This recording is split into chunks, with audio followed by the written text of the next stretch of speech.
Hello, welcome to Carolina News and thanks for joining us. I'm Ashley Kuykendall. We can put away our umbrellas. The rain has moved out for the most part and we're going to be looking at clear skies from here on out. 98 cents of every dollar donated to Harvest Hope goes to helping feeding hungry families. And with just $15, you can feed an entire family for 1 week.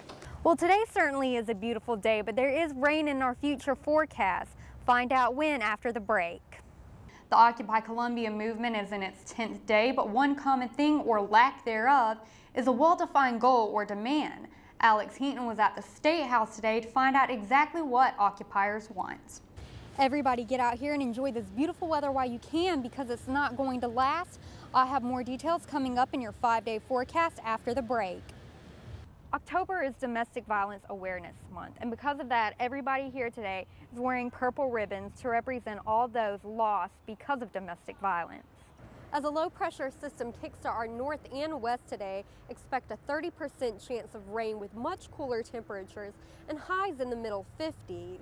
The rest of this week is going to be cool, and you're probably going to be scraping frost off your windshields every morning, but at least it's going to be dry. I have the rest of your forecast coming up a little bit later. Negotiations continue between the NBA and the NBA Players Association today.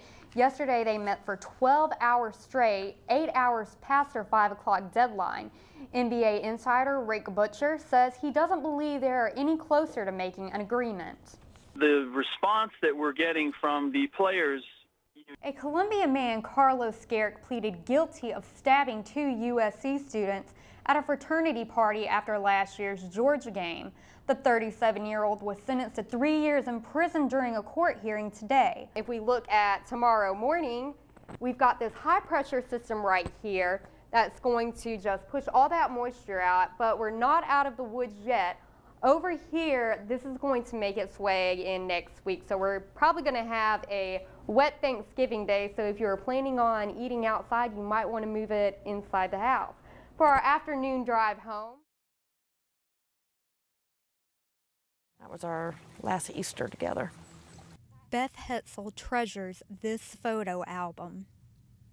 It holds many pictures of her son Jonathan Coleman, who died on a South Carolina highway.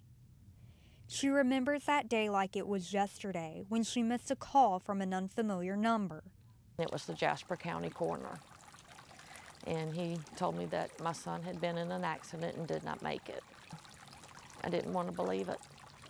Jonathan Christopher Coleman, nicknamed Red for his fiery locks, was killed in an accident in 2010. He was on his way to Somerville after working long hours, and police say his car apparently drifted off the road. He just fell asleep, never knew what happened. He never saw the tree. It was instant. In her grief, Beth turned to families of highway fatalities, where she met with others experiencing a similar loss. The family program offers support to families and educates others on how to stay safe while driving. About 1,000 people die on South Carolina highways each year, and with the help of this program, the families left behind can find comfort. Lisa Radvansky knows exactly what Beth is going through. She started this program in 2003 when her son was killed in a collision. Yes, I do have a child that was killed on the highways, and that was one of the reasons that we wanted to start this program. Coordinator of the program, Faith Turner, says she visits households and lets families talk about their loved ones. And that's one of the first things that I do with the family members, because I think that it's a fear that they have that someone's going to forget their child or forget their loved one. Beth is determined to keep her son's memory alive, and she is thankful for a group that understands what she's going through. Ashley Kuykendall, Carolina News. Making goofy eyes.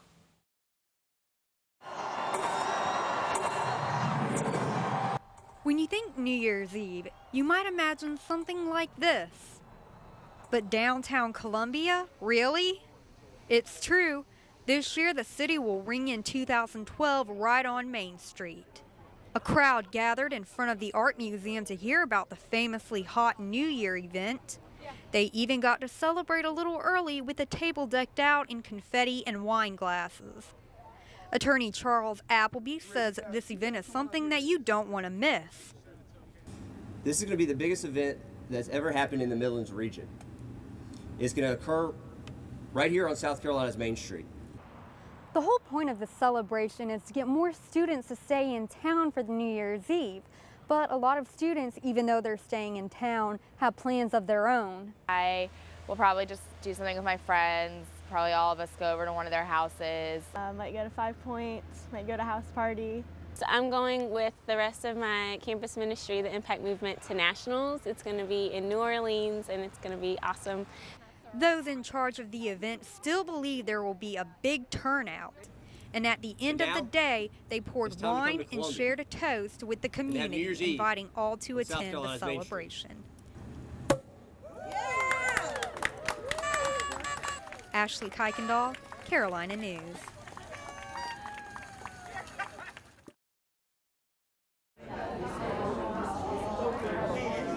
The university invited all past homecoming queens to get together with this year's queen, Christina Gallardi. 1945 Queen LeClaire Burkhalter says the campus has changed so much since she went to classes. When my youngest son asked me how we got around on campus, I said, Tom, we hitched the horse to the tree. Our current homecoming queen, Christina Gallardi, was interested in learning what past homecoming queens were doing now. I'm sure they've all done really outstanding things, both when they were at the university and now in their current careers. There's something interesting about two homecoming queens here today. Not only did they share the same title, they share the same DNA. Two queens from one family sitting together here. Ann Lodeholt and her daughter Elizabeth Ann both won the USC homecoming title. I was homecoming queen in 1964. Our older child was Elizabeth Ann, who came to Carolina, and she was homecoming queen in 1990. Elizabeth Ann was thrilled to be at the event. It makes it even more special, and it's been fun and a special thing for us to share together. Homecoming week is about more than just the events and fun. It's about sharing moments together with people who love the Gamecocks. Ashley Kuykendall, Carolina News. We'll never forget Mary, but we don't want to keep reliving her murder. 10 years ago today, 37-year-old Mary Shivers was working as a cashier here at this Piggly Wiggly in the Casey Crossing Shopping Center. It was nighttime when 3 men entered the store shooting. One of the bullets hit Mary.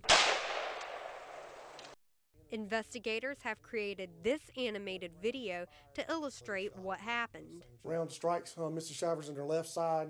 Casey Police Chief Charles McNair held a press conference today to try to spark new interest in the case. Family members were also there to shed tears and remember the person they loved so much in life. A Piggly Wiggly representative says the company is offering a $10,000 reward to anybody who has any information leading up to the capture and conviction of those responsible for the murder. McNair explained that 3 suspects were arrested after the crime but later released. He says because this is a possible death penalty case, they want to make sure they have the right people. We don't want to roll the dice on something without having as much evidence as we can, and that's the purpose in this. Mary's husband, Stan Shivers, says he and his family just want closure. We're just looking for some peace, and we'd just like to ask anybody that's got anything that they can bring forth that might help us find that peace. You know, just imagine yourself in this situation. He says it's very hard on him and his family this time of year. The day we had our funeral was on December 3rd, which is her birthday. And instead of celebrating her birthday, we were holding a funeral for her. McNair hopes somebody will come forward with information that will provide closure for the Shivers and justice for Mary. Ashley Kuykendall, Carolina News. Well, that's all the time we have for today. Thanks so much for being with us. See you tomorrow and have a great evening.